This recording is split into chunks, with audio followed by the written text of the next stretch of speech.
Hello friends, welcome back to our channel. இவ்வளோ டேஸ்ட்டான ரெசிபியை நீங்கள் இன்னுமே ட்ரை பண்ணலையா? அப்போ கண்டிப்பாக நீங்கள் ட்ரை பண்ணி பாருங்கள். இவ்வளோ ஈஸியான சுலபமான ரெசிபி என்னென்னு பார்க்கலாம். இன்றைக்கி நம்ம சேனலில் ரொம்பவே டேஸ்ட்டான ஃப்ரூட் கஸ்டர்ட் எப்படி பண்ணுறதுன்னு பார்க்க போகிறோம். இது பண்ணுறது ரொம்பவே ஈஸி, அதோட ஹெல்த்தியாகவும் இருக்கும், டேஸ்ட்டாகவும் இருக்கும்.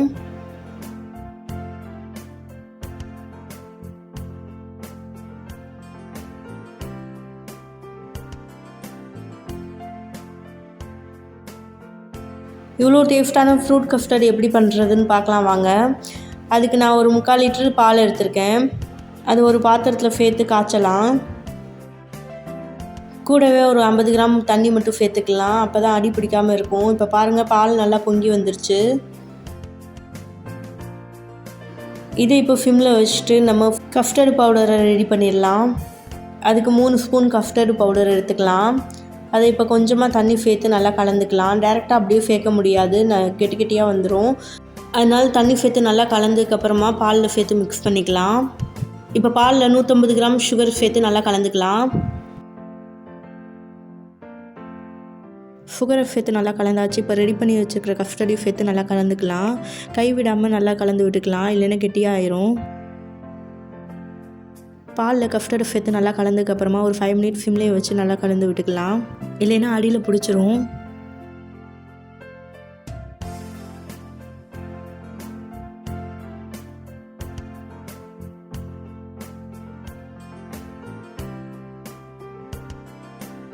ஃபைவ் மினிட்ஸ் ஆயிடுச்சு. கஸ்டர்டு மில்க் ரெடி ஆயிடுச்சு. இப்போ ஸ்டவ்வை ஆஃப் பண்ணி ஆற வச்சு எடுத்துக்கலாம்.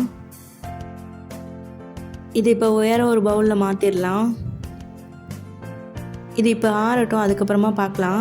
நீங்கள் வேணும்னா ஃப்ரிட்ஜில் கூட வச்சு ஜில்லுன்னு எடுத்து பரிமாறலாம். இது இப்போ ஃப்ரிட்ஜில் வச்சு ஜில்லுன்னு ஆனதுக்கப்புறமா எடுத்துக்கலாம். இதுக்கு உங்களுக்கு என்னென்ன ஃப்ரூட்ஸ் வேணுமோ எல்லாமே எடுத்துக்கலாம். நான் இன்றைக்கி மாதுளம்பழம், ஆப்பிள், மாம்பழம், வாழைப்பழம் இது எல்லாமே எடுத்திருக்கேன். இப்போ பாருங்கள், கஸ்டர்டு மில்க்கை ஃப்ரிட்ஜில் வச்சு எடுத்துகிட்டு வந்தாச்சு. நல்லா திக்காக இருக்குது. இப்போ நம்ம ஃப்ரூட்ஸை ஒவ்வொன்றா சேர்த்துடலாம்.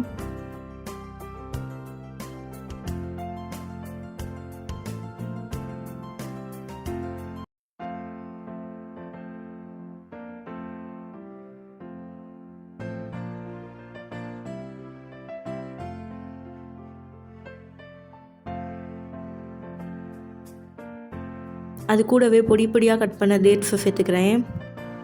இது எல்லாத்தையும் இப்போ நல்லா மிக்ஸ் பண்ணிடலாம்.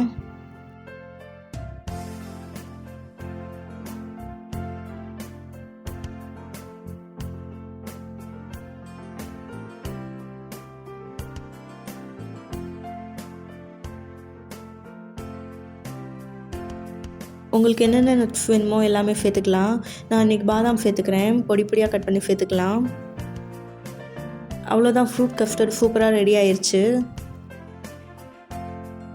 ஃப்ரூட்ஸு நட்ஸ்லாம் சாப்பிடாத குழந்தைங்களுக்கு இது போலவே ரெடி பண்ணி கொடுத்திங்கன்னா ரொம்பவே விருப்பப்பட்டு சாப்பிடுவாங்க. அதோட ஃபங்க்ஷன் பார்ட்டிங்களுக்கெலாம் இந்த மாதிரி பண்ணால் ரொம்பவே ரிச்சாக நல்லாயிருக்கும். நான் பண்ணியிருக்கிற அளவுகள் மாதிரியே நீங்களும் ட்ரை பண்ணி பாருங்கள், டேஸ்ட்டு சூப்பராக வரும். அதோட உங்களுக்கு என்னென்ன ஃப்ரூட்ஸ் நட்ஸ் வேணுமோ நீங்கள் எல்லாமே ஆட் பண்ணிக்கலாம். நீங்களும் இதே மாதிரியே ட்ரை பண்ணி பார்த்துட்டு எப்படி இருந்துச்சுன்னு கமெண்ட் பண்ணுங்கள்.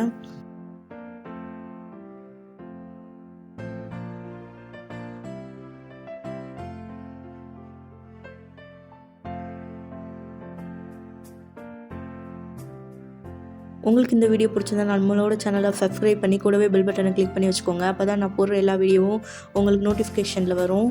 அதோட லைக் பண்ணி ஷேர் பண்ணுங்கள். தேங்க்ஸ் ஃபார் வாட்சிங்.